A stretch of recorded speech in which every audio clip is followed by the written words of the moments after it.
자, 이번 시간은 지난 시간에 했던 얘기 이어서 임차권에 관해서 보겠습니다. 그래서 간략하게 정리하면요. 자, 민법상 임대차라고 하는 거, 등기 안 해도요, 성립하게 되는 권리가 임차권이라는 개념이 되게 될 것이고요.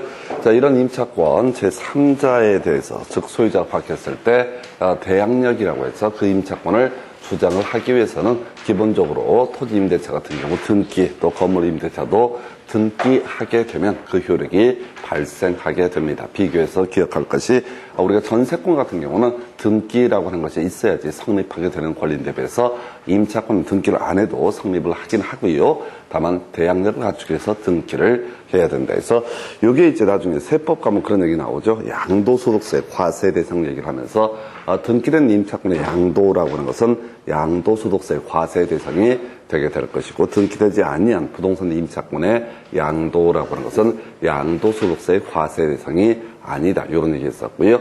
그 다음에 또 하나의 방법, 즉 토지에 대해서 임차권 등기를 통해서 대항력을 갖추는 방법도 있고요.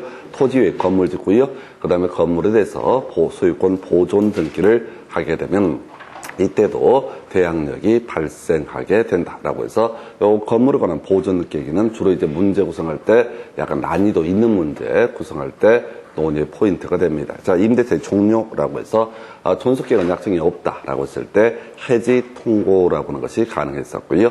임대인 해지 통고하게 되면요. 6개월 후에 효력 발생하고 임차인이 해지 통고를 하게 되면 이제 1개월 후에 효력이 발생한다 해서 자, 요거 전세권이라고 다시 가야 되죠. 전세권에서 존속기간을 정하지 않게 되면 전세권 설정자, 전세권자 각각 소멸 통고라고 하는 것을 할 수 있고요. 그러면 이제 각각 6개월 지났을 때 그 소멸 효력이 발생하게 된다. 이렇게 보셨습니다. 그 밖에 임대차의 종료 사유로서 이기분 차임 연체했을 때 임대인 계약 해지할 수 있다. 나중에 상임법 3기분 차임 연체하면 해지할 수 있다. 이런 주제 있었고요. 주임법에서는 해지 조항은 존재하지 않습니다. 그 외 동의 없는 전대차, 이때 임대인, 소위 임차인에 대해서 그 임대차 계약을 해지할 수 있다. 이런 식으로 이제 논의를 가져해서 저 얘기할 때 임의규정 얘기 다시 한번 체크를 해 보셔야 되죠. 자, 임의규정이라고 하는 게 몇 개가 있죠. 그 중에 하나가 우리가 설반측비라고 해서 담장 설치 비용 등에 관한 내용. 자, 요거 역시 임의 규정으로 봤어. 같이 비교해서 볼 것이 매매에 있어서 매매에 관한 비용이라고 하는 거. 자, 요것도 당사자 쌍방이 절반에서 분담한다. 이런 것들도 임의 규정으로 다루고 있습니다. 자, 그다음에 이제 저당권 파트에서 이 저당권의 효력기라고 하는 거, 부합물, 종물에 미친다라고 하는 부분, 이것도 임의 규정에 해당이 되게 될 것이고요. 자, 지금 임의 규정 중에 하나가 동의 없는 전대차라고 하는 거, 임대인 해지할 수 있다라고 되어 있는데, 이걸 배제하는 특약이 있다라면 그 특약은 우선 적용을 하게 된다. 저런 것도 있었죠. 뒤에서 바로 논의하겠지만, 임차인의 권리 중에서 비용상환 청구권이라고 하는 것도 임의 규정에 해당이 된다. 한 5개 정도가 그나마 우리 시험 지문에 간간히 구성되는 영역 되겠고요.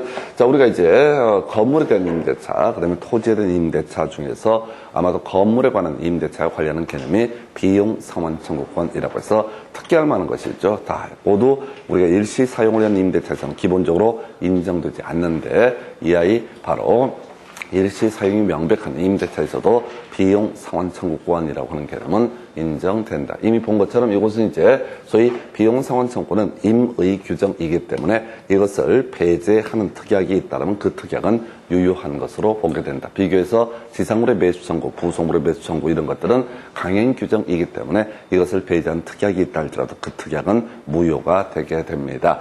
자, 그리고 이제 이 비용 상환 청구권 관련해서는 두 가지 유치권에 관련된 부분에서 두 가지가 쟁점이 되게 됩니다. 그래서 자, 유치권, 채권자가 타인의 물건을 적법하게 점유하고 있고 채권과 목적 물건의 결련성이 인정이 되게 되면 그때 바로 유치권 성립할 수 있다. 그래서 유치권이 성립하는 게 두 가지 있었죠. 공사대금 채권하고 비용 상환 청구권이라고 하는 거. 그래서 이런 비용 상환 청구권을 전제로 해서 유치권 성립할 수 있습니다. 그런데 지금 비용 상환 청구권을 배제하는 특약이 있다라고 한다면 이 특약 유효했었고요. 따라서 비용 상환 청구권 발생하지 않기 때문에 유치권도 성립하지 않는다. 한편 비용 상환 청구권 등을 전제로 해서 특히 유치권을 전제로 해서 다시 유익비 상환 청구권을 전제로 해서 비용 상환 청구권이 인정이 되게 된다. 그럼 이제 인도 거절권 행사할 수 있다. 근데 이제 유치권 파트에서 두 가지가 있었죠. 인도 거절권 부인했던 케이스가 유익비 상환 청구에 대해서 일정한 상환 기간을 허여를 해준 경우 이때 바로 더 이상 인도 거절권 행사할 수 없다라고 하는 것. 그 후에 그리고 또 하나 같이 묶어서 봐야 될 게 압류 효력이 발생한 후에 성립한 유치권이라고 하는 것도 인도 거절권 행사할 수 없다. 이렇게 보게 됩니다. 자, 그리고 나서 지금 이제 지상물 매수 청구권에서 토지 임대차와 관련된 있는 개념이 될 테고요. 우리 앞에서 지상권 파트에서 지상물의 매수 청구라는 개념이 발생하게 됩니다. 그래서 지상권의 존속기간 만료 등으로 인해서 지상권이 소멸하게 되면은 지상권자가 일정한 요건하에서 지상권 설정자인 토지 소유자에게 지상물의 매수를 청구할 수 있었고요. 또 하나가 유익비 상환 청구를 할 수가 있었습니다. 그래서 그때 이제 논의 전제가 그런 거 있었죠. 지상권의 존속기간 만료가 됐는데 갱신 청구했는데 받아주지 않게 되면 그때는 소유자의 지상물의 매수 청구권 행사를 할 수 있다. 이런 얘기였었고 똑같은 논리 구조로 임대차, 토지 임대차에서 임대차 존속기간 만료가 된 상태에서 지상 건물이 현존하고 있다. 그런데 갱신 청구 거절하게 되면 이때 지상물의 매수 청구할 수 있었고요. 또 하나 존속기간에 정함이 없는 임대차에서 임대인이 해지 통고를 해서 임차권이 소멸을 했을 때 이때도 지상물의 매수를 청구할 수 있다라고 할 것. 그 외 이 지상물의 매수 청구권은 소위 강행 규정에 해당이 되므로 따라서 이것을 배제하는 특약은 인정되지 않는다. 이런 개념들이 있었고요. 다만 지상물의 매수 청구권 부인됐던 것, 이기분 차임 연체에 따른 해제나 밀시 사유 명백한 임대차 등에 있어서는 소위 지상물의 매수 청구권은 인정되지 않는다. 그 다음에 이제 이 지상물의 매수 청구권은 임차인이 내 지상물을 사달라 이런 취지이기 때문에 혹시 지상물의 소유권이 바뀌어버리면은 이때는 임차인도 지상물의 매수 청구권 행사할 수 없게 될 것이고요. 임대인한테 행사하는 권리죠. 그런데 대항력 있는 임차권이다라고 전제가 되게 되면 바뀐 소유자에 대해서도 지상물의 매수 청구권 행사할 수 있다. 그리고 이제 이런 매수 청구가 있게 되면요, 매매 계약이 체결된 것으로 본다. 그래서 이때 지금 임차인은 목적물을 임대인에게 인도를 해줘야 되고 임대인이라고 하는 사람은 요거를 지금 이제 대금을 임차인에게 지급을 해야 된다. 마지막 부속물의 매수 청구라고 하는 거, 이 부속물의 매수 청구권은요 건물 관련한 전세권에서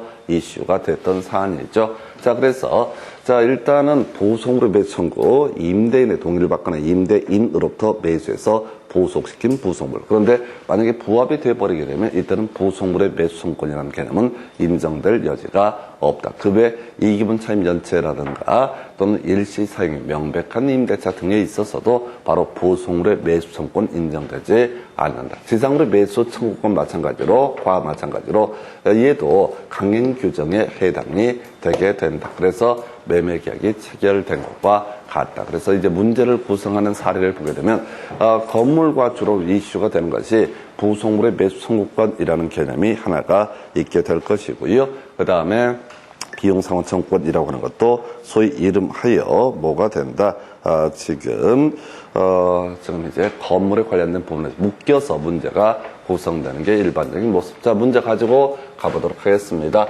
이렇게 되어 있네요. 임대인, 임차인 모두에게 인정될 수 있는 권리. 오리전 문제이고요. 바로 답은 해지권이라고 하는 것을 답으로 구성을 하고 있습니다. 해서 존속기간의 정함이 없는 임대차에서 임대인도 해지할 수 있고 임차인도 해지 통고를 할 수 있다. 그럼 이제 각각 6개월 그리고 각 1개월이 지나게 되면 해지로서의 효력이 발생하게 된다 해서 전체 그림 묻는 문제 하나 구성이 됐고요. 그럼 넘어가서 그 다음 문제 보겠습니다. 일시 사용을 위한 임대차에서 인정되는 권리를 모두 고르시오. 해서 하나밖에 없습니다. 바로 비용 상환 청구권이라고 하는 거. 나중에 주임법, 상임법 얘기를 할 때도요. 일시 사용을 위한 임대차가 명백했을 때는 어떻다? 이때는 이 주임법, 상임법 적용하지 않습니다. 근데 유일하게 일시 사용이 명백한 임대차에서도 인정이 되는 것은 바로 비용 상환 청구권. 그냥 다 외우고 들어가시는 거야. 유일하게 인정되는 권리가 비용 상환 청구권이라고 하는 거. 이건 뭐 읽어봐서 해결되는 게 아니라 아예 답이 정해져 있습니다. 앞에서 해지권 얘기랑 같은 얘기예요. 그냥 내는 게 빤히 정해져 있는 주제가 되겠고요. 그 다음에 검토 드릴 주제, 임차인의 권리 등에 관한 설명, 옳은 것을 고르시오라고 해서, 필요비 지출했을 때 가액의 증가가 현존해서 틀렸죠. 그래서 이거 점유권 할 때도 지겹게 해왔던 얘기, 가액의 증가 현존했을 때 유익비의 문제로 넘어가야 되죠. 그래서 1번 틀렸고요. 건물 임차인이 임대인으로부터 부속물을 매수했을 때 임대차 종료 전에도 임대인에게 매수를 청구할 수 있다. 틀리게 구성이 됐고요. 이 부속물의 매수청권이라고 하는 것, 지상물의 매수청권, 유익비 상환청권 개념상 임대차가 종료가 된 시점에서 가액의 증가가 현존한다든가, 그 다음에 임대차가 종료가 된 시점에서 지상물이 현존한다든가, 또는 임대차가 종료가 된 시점에서 부속물이 소위 현존한다라는 전제가 쌓여 있어야만이 바로 매수 청구가 가능합니다. 그래서 2번 지문 임대차 종료 전에도 해서 틀렸고요. 그 다음에 요 중요한 지문이라고 그랬어요. 건물 소유를 목적으로 하는 토지 임대차 등기하지 않았더라도 그 지상 건물에 대해서 보존 등기를 하게 되면 제3자에 대해서도 그 효력이 생긴다라고 해서 좀 어려운데 자주 사례형 문제로 구성하는 거, 이 문제를 답으로 구성을 하고 있습니다. 건물 소유 목적이 토지 임대차 기간이 만료가 됐을 때 임차인은 계약 갱신 청구 없이도 매수 청구를 할 수 있다 해서, 우리가 매수 청구라고 하는 것은 두 가지 경우에서를 이슈를 삼았었죠. 바로 갱신 청구한 다음에 매수 청구할 수 있다. 이런 게 하나의 이슈가 됐었고요. 그리고 아까 존속기간에 정함이 없는 임대차에서 임대인이 해지했을 때, 이때 바로 지상물에 갱신 청구하고 나서, 그리고 나서 매수 청구를 할 수 있다 해서, 이 지상물의 매수 청구라고 하는 것 대신에 시험 지문 구성할 때 주로 나오는 표현은 건물의 매수 청구라는 용어를 쓰고 있다라고 해서, 이렇게 보셨고요. 그 다음에 5번 토지 임대차가 묵시적으로 갱신이 됐을 때, 임차인 언제든지 해지 통고할 수 있으나 임대인 그렇지 않다 해서 틀리게 6.1의 문제. 이게 좀 헷갈립니다. 그래서 우리 전세권 6.6에 이 토지 임차권 6.1에 그 다음에 주택 임대차, 상가 건물 임대차 등 할 때는 X의 3 이런 식으로 가자고 그랬어요. 그래서 전세권에 있어서 존속기간 정함이 없는 경우 전세권 설정자, 전세권자 각각 소멸 통고를 할 수 있고, 전세권 설정자가 소멸 통고하면 6개월 후에 효력 발생하고, 전세권자가 소멸 통고하면 6개월 후에 효력이 발생한다. 토지 임대차에서 존속기간 정함이 없다라고 했을 때 임대인도 해지 통고할 수 있고 임차인도 해지 통고를 할 수가 있다. 그래서 여긴 6개월에 1개월 이렇게 갔던 것이고, 주임법, 상임법에서는 묵시의 갱신, 법정 갱신 등에 있어서 바로 X의 3에서 임차인만 해지를 할 수 있고요. 그리고 3개월 후에 효력이 발생한다 해서 26회 때 문제는 지금 이제 대항력 관련한 주제를 답으로 구성을 했습니다. 그 다음 문제 가서 살펴보도록 하겠습니다. 갑은 건물 소유 목적으로 을의 X 토지를 임차해서 그 위에 Y 건물을 신축한 후 사용을 하고 있다. 그래서 이게 이제 느낌이 팍 와버려야 돼요. 건물을 신축을 했다. 그럼 건물에 관한 보존 등기가 있게 되면 어떻다? 대항력이 발생한다. 조금 이제 미리 훈련이 되셔야 돼. 해서 토지 임대차에서 건물에 관해서 보존 등기를 하게 되면 대항력이 발생한다. 이게 훈련이 되어 있어야 됩니다. 1번 가보겠습니다. Y 건물 지상물 매수 청구권의 대상이 될 수 있다 해서 중간 수식어에 현혹되지 마시고, 지상물 매수 청구권은 두 가지였었죠. 존속기간 점이 없을 때 해지당한 경우, 그 다음에 갱신 청구했는데 이때 거절당한 경우, 해지당하거나 거절당했을 때 지상물의 매수를 청구할 수 있다 해서 1번 옳은 표현 되겠고요. 2번 질문, 갑의 차임 연체를 이유로 을이 을이 임대차 계약을 해지했을 때 이때는 매수청권 행사할 수 없다라고. 자기 잘못이니까 잘못이 있을 때는 매수청권 행사할 수 없다. 3번 임대차 기간의 정함이 없을 때 을이 해지 통고를 하게 되면 갑은 지상으로 매수청권 행사할 수 있다 해서 자, 두 가지 이슈로 가야 되죠. 그래서 매수청권 행사할 수 있는 게 존속기간 정함이 없는 임대차에서 해지 당했을 때, 그 다음에 계약 갱신 청구에 대해서 거절 당했을 때 지상으로 매수청권, 건물의 매수청권 행사할 수 있다. 이렇게 봐야겠고요.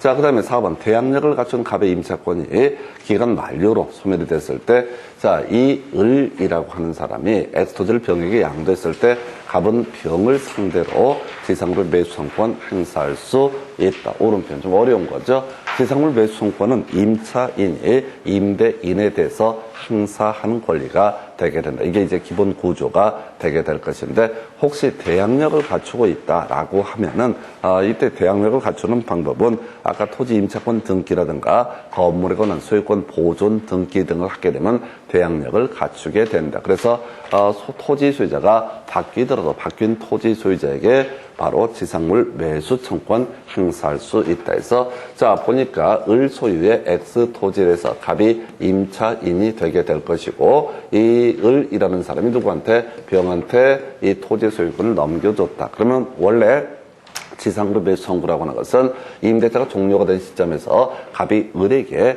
행사를 해야함이 원칙인데 대항력이 있게 되면은 자 이때는 바뀐 소유자에 대해서도 뭘 주장할 수 있다. 지상으로 매수 청구권 행사할 수 있다라고 할 것. 그 다음에 이제 끄트머리 지상으로 매수 청구권 행사할 수 없다라고 해서 요거 5번을 답으로 뽑았나요? 해서 자 쓸데없는 소리고요. 자, 여기서 포인트는 그렇죠. 지상물의 매수 청구권을 행사할 수 있는 경우 두 가지죠. 거절 당한 경우하고요. 해지 당한 경우. 이때는 지상물의 매수를 청구할 수 있다. 근데 이제 지상물의 매수 청구할 수 없는 케이스가 이기분 차임 연체 하나 있게 될 것이고요. 그리고 또 하나가 지금 아까 뭐가 있었지? 바로 안 되는 것 중에 하나가 이기분 차임연체, 일시 사용 명백한 임대차. 이런 경우에는 소위 지상물의 매수청권 행사할 수 없다라고 해서 5번을 답을 뽑았어요. 앞을 읽어봐봤자 아무 의미 없는 얘기를 던져놓고 있습니다. 그래서 자, 이 문제를 통해서 일단 간단하게 이제 봐야 될 것이 지상물의 매수 청구라고 하는 거 당한 경우에서 자, 먼저 하나가 해지 당한 경우 하는 게 있었고 두 번째가 거절 당한 경우 갱신 청구에 대해서 거절 당한 경우는 뭘 할 수 있다? 매수 청구권 행사할 수 있다. 그러나 자, 두 가지 또 안 되는 것이 있었죠. 자, 하나가 뭐가 있었냐면 뭐가 있었지? 지금 이제 가만히 있어봐요. 자, 임대차 종료 전도 안 됐었고, 일시 사용이 명백한 임대차 요거 안 됐었고, 또 뭐가 하나가 더 있었을 텐데, 하여튼간에 모르겠어요. 하여튼 요 정도에서 요 문제는 조금 이제 뒤만 보시면 대충 좀 해결이 되는데 앞을 꼼꼼히 보시게 되면은 좀 까다로웠던 케이스 되겠습니다. 그래서 요렇게 해서 지금 답은 5번으로 구성을 한 사례가 되겠고요. 그래서 이 문제의 경향들을 보게 되면은 자, 지금 세 가지 지금 지상물의 매수 청구, 부속물의 매수 청구, 그 다음에 또 하나가 지금 아까 뭐가 있었지 갑자기 자, 그다음에 비용상환 청구를 묶어서 1년에 약 한 문제 구성이 되고 있다. 그 정도만 말씀을 드리겠습니다. 그래서 같은 답은 5번 뽑아냈고요. 그 다음 주제 보겠습니다. 지상물 매수 청구권 옳은 것을 고르시오에서 다시 이제 뼈대 갑시다. 지상물 매수 청구권 해지 당한 경우, 거절 당한 경우 이 두 가지는 어떻다? 지상물의 매수를 청구할 수 있다라고 해서 뒤에 가볼까요? 자, 행사할 수 없다. 그 다음에 매수를 청구할 수 있다 나와 있고요. 지상물의 매수를 청구할 수 없다 나와 있고요. 그 다음에 약정 얘기 나와 있다 해서 1번 매수 청구권의 대상이 되는 지상물은 임대인의 동의를 받아서 신축한 것에 한한다라고 해서 틀렸죠. 요건 이제 뭐랑 착각을 유도하면 부속물의 매수 청구란 착각을 유도하는 거예요. 그래서 지상물의 매수 청구라고 하는 것은 당한 경우 있었죠. 그래서 첫 번째 해서 존속기간에 정함이 없는 경우에 해지 당한 경우, 갱신 청구에 대해서 거절 당한 경우 이렇게 이게 두 가지가 가능하다라고 하는 거. 그 다음에 이제 일시 사용이 명백한 임대차에서는 인정되지 않는 권리. 그 다음에 이제 사용이 연체했을 때는 어떻다? 인정되지 않는 권리. 요 정도로만 가겠습니다. 해서, 자, 그래서 1번, 매수 청구권의 대상이 되는 지상물, 임대인의 동의를 받아서 신축한 것에 한정한다. 이런 거 없다고. 자, 우리가 지상물의 매수 청구는 언제 해지 당한 경우, 존속기간에 정함이 없는데, 바로 임대차에 대해서 해지 당한 경우 하나 있었고요. 또 하나가 뭐야? 거절 당한 경우. 이게 매수 청구권의 요건이 되는 것이지, 임대인의 동의, 임대인으로부터 매수를 하거나 이런 것들은 부속물 매수 청구권하고 같이 연계가 되게 됩니다. 2번, 임차인이 지상물의 소유권을 타인에게 이전했을 때 임차인은 당연히 지상물의 매수 청구권을 행사할 수 없다. 직계 아니니까 당연히 매수 청구권을 행사할 수 없다라고 해서 답은 2번 뽑았나요? 그래서 이렇게 구성됐고, 3번, 임차인이 임대인에게 계약 갱신을 청구하지 않더라도 지상물의 매수를 청구할 수 있다. 틀렸죠? 거절 당해야만이 지상물의 매수를 청구할 수 있다라고 할 것. 그 다음에 이제 4번 자, 해지 통고로 인해서 기간에 정함이 없는 토지 임차권이 소멸한 경우에 이때도 매수 청구를 할 수 있다라고 할 것. 이렇게 보셨고요. 근데 없다 해서 틀렸고요. 5번, 임대인과 임차인 사이에 임대 특기가 만료가 됐을 때 지상 건물을 철거하기로는 약정, 요거 무효 이렇게 봅니다. 그래서 지금 앞에서 그런 거 있었잖아요. 비용 상환 청구권을 배제하기로는 특약은 유효한 것이 되게 될 것이고, 지상물의 매수 청구권 또는 부속물의 매수 청구권을 배제하기로는 특약은 소위 강행 규정에 위반되는 약정이기 때문에 그 특약은 무효가 되게 된다. 해서 단순화시킵시다. 자, 지상물 매수 청구권 하게 되면은 해지 당한 경우라고 하는 거. 그 다음에 또 하나가 거절 당한 경우에 지상물의 매수를 청구할 수 있다. 이에 비해서 일시 사용이 명백한 임대차라든가 이기분 차임 연체에 따른 해지의 경우는 지상물의 매수 청구권 행사할 수 없다 해서 일단은 이 문제 단순화 시키셔야 돼. 이걸 문장을 하나하나 보고 이해를 하고 이렇게 하기에는 또 돌아서면 잊어버립니다. 해서 지상물의 매수 청구라고 하는 거 해지 당한 경우 하고요. 그 다음에 거절 당한 경우라고 해서 이렇게 좀 단순하게 접근하는 게 필요합니다. 그래서 이게 지상물의 매수 청구라는 개념. 그 다음 문제 가서 보도록 하겠습니다. 자, 이렇게 되어 있네요. 임차인 갑이 임대인 을에게 지상물 매수 청구권을 행사하는 경우에 관한 설명 옳은 것은 해서 일단 기본 틀 해지 당한 경우, 존속기간에 정함이 없는 임대차에서 해지 당한 경우, 그 다음에 갱신 청구에 대해서 거절 당한 경우 지상물의 매수를 청구할 수 있다. 일단 이렇게 그림을 잡아야 되고요. 자, 갑의 매수 청구가 유효하려면 을의 승낙을 요한다. 이런 건 말이 안 되지. 해지 당하거나 계약 갱신 청구 거절 당하게 되면 바로 어떻다? 매수 청구를 할 수가 있다. 2번 질문. 허가를 받은 건물이 아니라면 갑은 매수 청구를 하지 못한다. 하지 못한다 그러면 두 가지 나와야 돼. 일시 사용이 명백한 임대차고요. 그리고 또 하나가 차임 이기분 연체 들어갔을 때 어떻다? 이때는 매수 청구를 할 수가 없다. 세 번째, 자 보니까 끄트머리 매수 청구를 할 수가 있다라고 돼 있죠. 자, 갑소유 건물이 을이 임대한 토지와 제3자 소유의 토지에 걸쳐서 건립되는 경우, 자, 갑은 건물 전체에 대해서 매수 청구를 할 수 있다. 가볼까요? 지금 을 소유의 X 토지하고요. 그 다음에 을 소유의 X 토지와 제3자 소유의 Y 토지가 있는데, 여기다 갑이 건물을 골때리게 지었나 봐요. 을 소유의 토지와 제3자 소유 토지에 걸쳐서 건물이 건립이 됐을 때 이 갑은 건물 전체에 대해서 매수 청구를 할 수 있다. 말이 안 되지. 자, 이때는 논리체계적으로 자, 토지의 임대인한테 자, 거절 당하거나 존속기간에 정함이 없는 임대차에서 해지 당한 경우 그럼 네가 사줘라고 얘기하는 것이지 이 부분까지 어떻게 나머지 부분에서 매수 청구를 할 수가 있겠습니까? 말도 안 되는 얘기죠. 단순화시키셔야 돼. 그 다음 4번 질문을 가서 보게 되면, 자, 임대차가 갑의 채무 불이행 때문에 기간 만료 전에 종료됐다면 이때는 매수 청구를 할 수가 없다. 요걸 옳게 구성을 했죠. 이기분 차임 연체 이때 어떻다? 매수 청구를 할 수 없다. 일시 사용이 명백한 임대차에서 매수 청구를 할 수가 없다 이렇게 되어 있습니다. 5번 질문 갑은 매수 청구권 행사에 앞서서 갱신 청구할 수 없다라고 해서 틀리게 구성이 됐어요. 지금 이제 거의 한 2, 3년에 한 번꼴로 출제가 되는데요. 자, 지금 지상물의 매수 청구 얘기는 되게 단순해. 해지 당한 경우, 존속기간의 정임이 없는 임대차에서 해지 당한 경우, 거절 당한 경우에 어떻다 매수 청구를 할 수가 있다. 이렇게 얘기를 하게 될 것이고요. 그 다음에 이슈가 돼야 할 것이 저런 게 있었죠. 이기분 차임 연체라든가 일시 사용이 명백한 임대차에서는 소위 지상물의 매수 청구를 할 수 없다라고 하는 거. 이게 이제 건물이 무허가 건물이고 아니고 이런 것들은 전혀 요건이 되지 않는다. 다시 해서 이 문제 답은요. 자, 4번 이렇게 뽑았네요. 그래서 지금 지상물의 매수 청구가 몇 개가 나와 있는데 문제를 다시 한번 스크린을 해보게 되면은 자, 요 문제부터 갔나요? 자, 다시 여기서부터 답을 한번 체크를 해보겠습니다. 지상물 매수 청구권 행사할 수 없다라고 되어 있죠? 그럼 그 앞에 이기분 차임 연체 얘기를 하거나 또는 일시 사용이 명백한 임대차 들어가면 어떻다? 매수 청구를 할 수가 없다라고 하는 거. 해서 만약에 매수 청구의 대상이 될 수 있다라고 하게 되면은 뭐 무허가 건물 등은 논의의 대상이 되지 않는다. 그죠?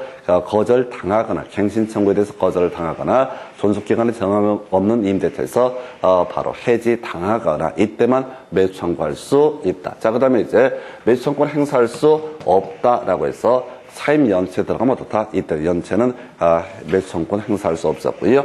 매수 청구권 행사할 수 있다. 존속기간의 정함이 없는 임대차에서 해지 당했을 때 그 정도 이슈 삼았었고요. 그 다음 문제도 똑같은 구조야. 지금 이제 지금 매수 청구권이라고 하는 거, 지상물의 매수 청구라고 하는 거. 자, 지금 지상물의 매수 청구권을 행사할 수 있다라고 해서 이건 특이한 거죠. 자기 물건이 아니니까 매수 청구권을 행사할 수 없다라는 개념이 될 테고요. 그 다음에 3번 갱신 청구하지 않더라도 매수 청구할 수 있다. 틀리게 뽑았고요. 존속기간의 정함이 없는 임대차에서 자, 지금 임차권이 해지 통고로 소멸이 됐을 때 이때는 매수 청구권 행사할 수 있다. 그 다음에 이거 강행 규정이니까 이걸 배제한 특약 무효 이렇게 봤었고요.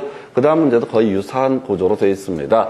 자, 지금 이제 지상물의 매수 청구권 관련해서 할 수 있다 없다 일단 기본 가시고 가야 되는데 갱신 청구한 다음에 거절 당하면 매수 청구권 행사할 수 있다. 4번 질문 자, 채무 불이행 때문에 이기분 차임 연체에 따라서 해지가 됐을 때는 매수 청구권 행사할 수 없다라고 할 것. 그 다음에 간간히 이제 구성되는 게 허가를 받은 건축물 이런 것들은 상관이 없다. 이 정도로 이슈를 삼습니다. 그래서 일단 매수 청구권 행사할 수 있다. 거절 당한 경우 갱신 청구. 그 다음에 해지 통고를 당한 경우에 지상물의 매수 청구권 행사할 수 있다. 이렇게 비슷한 문제 다시 한번 체크를 해봤고요. 자, 그 다음 문제 가서 이제 부속물의 매수 청구권이라고 하는 거. 이건 개념상 뭘 얘기한다? 건물의 임대인의 동의를 받거나 임대인으로부터 매수해서 일정한 물건을 부속을 시켰을 때 그때 바로 부속물의 매수 청구라는 개념이 이슈가 되게 된다라고 해서 이건 이제 전세권, 건물 전세권에서 있었던 개념, 파생했던 개념을 같이 쓰고 있는 것이죠. 그래서 자, 1번 자, 유익비 상환 청구권 임대차 종료 시에 행사할 수 있다 해서 지금 필요비 상환 청구권만요 지출했을 때 행사할 수 있고 나머지는 다 임대차가 종료가 됐는데 부속물이 현존한다. 임대차가 종료가 됐는데 지상 건물 등이 현존한다. 임대차가 종료가 됐는데 가액의 증가가 현존한다라고 했을 때 바로 유익비 상환 청구권까지 기본 개념은 임대차 종료 시 1번 오른편 2번 자, 이 부속된 물건이 임차물의 구성 부분으로 일체가 됐다. 이걸 우리가 부합이라는 용어를 쓰게 될 것이고 부합에 있어서는 부속물이 아니기 때문에 부속물 매수 청구권의 대상이 되지 못한다라고 해서 2번 틀리게 구성했고요. 3번 임대차 기간 중에 부속물 매수 청구권을 배제하는 약정. 자, 요거 무효 이렇게 가야 되죠. 그래서 우리 앞에서 자, 배제 특약이 유효했던 것은 비용 상환 청구권을 배제하는 특약은 유효한 것이고 자, 지상물의 매수 청구권이라든가 부속물의 매수 청구권이라는 개념은 소위 강행 규정에 해당되기 때문에 이것을 배제한 특약은 무효라고 이렇게 전제를 합니다. 그래서 아까 한번 지상물 매수청구권에서 한번 구성이 됐었고요.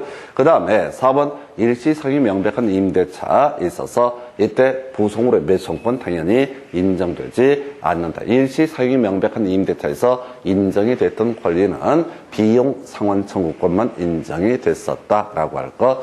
그 다음에 유익비 상환 청구권 반환받은 날로부터 1년 내에 행사가 돼야 된다라고 해서 지금 잠깐만 옳은 것을 고르셔서 자 1번 옳게 구성을 했고요. 자 우리 유익비 상환 청구권이라고 하는 거 제척기간 얘기 목적물의 반환을 받은 날, 자 임대차 종료한 날로부터 1년 이렇게 가야 돼. 상당히 까다로웠던 지문 중에 하나가 되겠습니다. 근데 이제 답이라고 하는 걸 보게 되면 1번은 되게 간단해요. 자 유익비 상환 청구권 임대차가 종료가 되는데 가액의 증가가 현존하면 그때 행사할 수 있는 것이 뭐가 된다? 유익비 상환 청구권. 근데 5번 지문이 되게 까다롭죠. 그래서 목적물의 반환이 아니라 임대차가 종료한 날로부터 1년 해서 요건 이제 큰 의미는 없어요. 그래서 자 5번은 큰 쟁점은 되지 않겠고요. 다시 갑시다. 필요비 상환 청구라고 하는 것은 지출했을 때 행사할 수 있고요. 나머지 유익비 상환 청구, 지상물의 매수 청구, 부속물의 매수 청구라고 하는 것은 임대차 종료했을 때 그 권리를 행사할 수 있다. 이렇게 얘기를 합니다. 그래서 이 정도까지 보셨고요. 자, 그래서 자 답은 1번. 답은 1번은 간단한데 5번이 되게 까다로웠던 그런 지문이 되겠습니다. 그 다음 주제 가서 보겠습니다. 자, 보게 되면 부속물 매수청구권 틀린 것을 고르시오라고 해서 1번 임차인의 지위와 관련해서 부속물 매수 청구권만을 양도할 수는 없다라고 해서 자 아까 우리 이런 거 있었죠. 지상물 매수 청구권이라고 하는 것도 부속물 매수 청구권이라는 것도 임차인의 지위와 관련해서 발생하는 권리가 되게 된다. 그래서 아까 건물을 제3자에게 팔아버리면 지상물의 매수 청구권 행사할 수 없다. 이런 얘기 있었거든요. 같은 맥락으로 이해를 해야 되겠고 1번 어려웠어요. 2번 자 임차 목적물의 구성 부분은 소위 부속물 매수 청구권의 객체가 될 수 없다. 이게 바로 부합에 관한 개념이 되게 되는 거죠. 아예 달라붙어 버리는 경우에는 부합이 발생하기 때문에 최소한 부속물 매수 청구권이라고 하는 것은 인정되지 않는다. 3번 임대차 계약이 임차인의 채무 불이행으로 해지가 됐을 때 부속물 매수 청구권 인정되지 않는다. 이건 쉬운 주제가 되겠고요. 그 다음에 부속물은 임대인의 동의를 얻어서 부속을 시키거나 임대인으로부터 매수한 것이어야 된다 해서 옳은 표현해서 자, 그 정도고요. 그래서 이 부속물 매수 청구권 얘기할 때는 주로 예를 드는 게 그런 예를 제가 들었습니다. 이 시스템 에어컨 사건을 가지고 설명을 드렸어요. 임차인이 시스템 에어컨을 설치하고자 하는데 임대인이 마치 그 시스템 에어컨 사업을 하고 있었다. 그 사람한테 매수를 하거나 또는 임대인 동의를 받아서 부속을 시키게 되면 나중에 임대차가 종료가 됐을 때 이 부속물에 대해서 매수 청구를 할 수가 있다. 이렇게 가야 되겠고요. 그 다음에 이제 5번 건물 임차인이 자신의 비용을 들여서 증축한 부분을 임대인 소유로 하기로 하는 약정이 유효한 것인데 이때 임차인의 유익비 상환 청구권 허용된다 해서 이 문제가 좀 까다로웠어. 지금 문제에서 부속물 매수 청구권 얘기를 쭉 하다가 갑자기 5번 지문에서는 유익비 상환 청구의 문제로 넘어가게 됩니다. 그래서 문제가 좀 이상하게 구성이 돼서 수험생들이 힘들었어요. 자, 우리 앞에서 계속했던 얘기, 비용 상환 청구권을 배제하기로 한 특약이라는 것이 있다면 그 특약은 유효한 것이고 지상물의 매수 청구권을 배제하거나 부속물의 매수 청구권을 배제하는 특약은 무효라고 되어 있습니다. 자, 그래서 자 임차인이 증축한 부분을 임대인 소유로 하기로 한 약정이 유효한 때라고 전제를 삼고 있어요. 이게 바로 뭐냐면 약정이 유효하려면 이것은 뭐야? 비용 상환 청구권을 배제하는 특약에 해당이 된다. 이런 의미가 되게 됩니다. 비용 상환 청구권을 배제하기로 하는 특약이 유효할 수 있을 것이고 그렇다면 이때 유익비 상환 청구라는 개념은 어떻다? 허용되지 않는다. 그래서 표현이 어려워요. 그래서 다시 약정이 유효한 때라고 전제를 깔고 있죠. 약정이 유효하다는 얘기는 지상물 매수 청구권을 배제하거나 부속물 매수 청구권을 배제하는 특약이 아니라 비용 상환 청구권을 배제하는 특약이다라는 의미가 되게 될 것이고 비용 상환 청구권을 배제하는 특약이 유효하게 성립되어 있으면 그때는 바로 이제는 비용 상환 청구권은 어떻다? 행사할 수 없다. 없다라고 이렇게 얘기를 하게 됩니다. 해서 요렇게 봤었고요. 그래서 자, 지금 요걸 틀리게 구성이 됐던 문제. 그래서 이 문제가 까다로웠던 이유 자체가 뭐냐면 문제 자체에서는 부속물 매수 청구에 관한 설명이다 라고 이렇게 해놓고 갑자기 유익비 상환 청구권 이걸 가지고 끌고 돌아서 시험 보실 때는 겁나 어려웠던 것. 문장 자체도 까다로워요. 약정이 유효하다라고 전제를 깔고 있습니다. 그럼 이것은 비용 상환 청구권을 배제하는 특약을 의미하게 될 것이고, 그러면 이때는 비용 상환 청구는 발생하지 않는다. 그래서 유익비 상환 청구 또는 필요비 상환 청구도 허용되지 않는다. 해서 지문 자체가 까다롭게 나왔던 케이스 되겠습니다. 자, 그 다음에 또 하나 검토드릴 문제.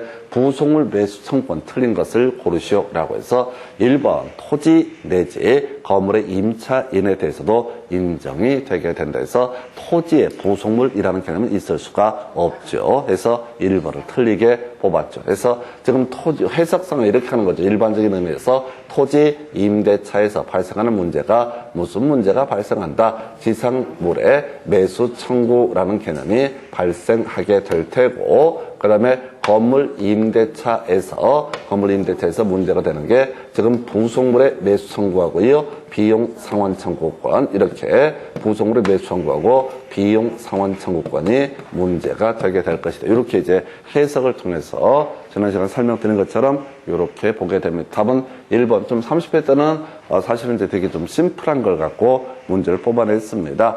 임대인으로부터 매수한 물건을 부속한 경우에도 부속물 매수 청구권 인정이 됐었죠. 그 다음에 3번 적법한 전차인에 대해서도 인정이 되게 된다. 뒤에서 공부할 주제인데요.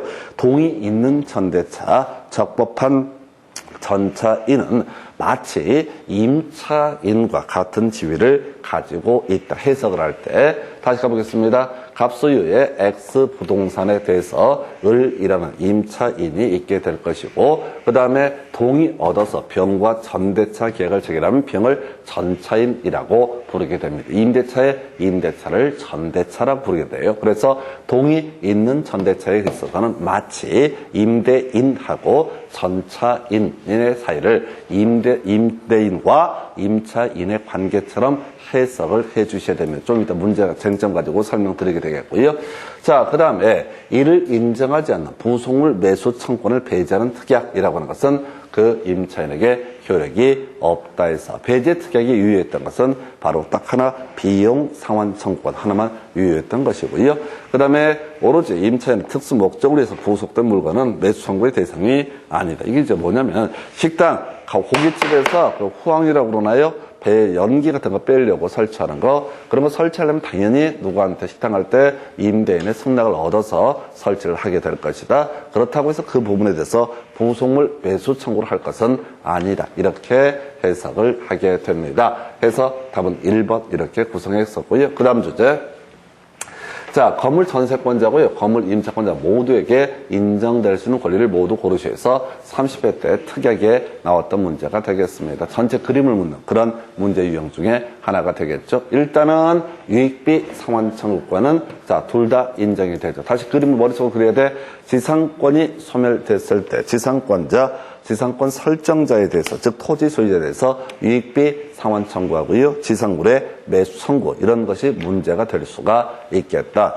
건물 전세권이 소멸했을 때 건물 전세권자가 자, 전세권 설정자에 대해서 유익비 상환 청구하고요, 또 하나가 비용 상환 청구권, 유익비 상환 청구하고 부속물 매수 청구권이라는 것이 문제가 되게 된다. 그래서 이 문제에서는 건물 전세권자, 건물 임차권자라고 전제합니다. 그래서 이 두 가지는 사실은 이제 체계상 쉽게 이해를 할 수가 있는 부분이고요. 우리가 거의 공부를 하지 않는 영역 중에 하나가 나왔어요. 그래서 자, 전세금 또는 차임의 증감 청구권. 자, 전세권자와 전세권 설정자 사이에는 전세금의 증감 청구권이라는 개념이 인정이 될 수가 있게 있겠고요. 그 다음에 임대인과 임차인 사이에서는 어떠하? 차임 증감 청구라고 하는 것도 허용이 되게 됩니다. 근데 이 지문은 지금 한 16년 만에 처음 나온 지문이야. 그래서 일단 두 개는 명백했었고요. 그 다음에 좀 어려울 수 있는 것이 차임 증감 청구. 해서 우리가 나중에 주임법, 상임법 가서 보게 되면 차임 증감 청구, 차임 증액 청구와 관련해서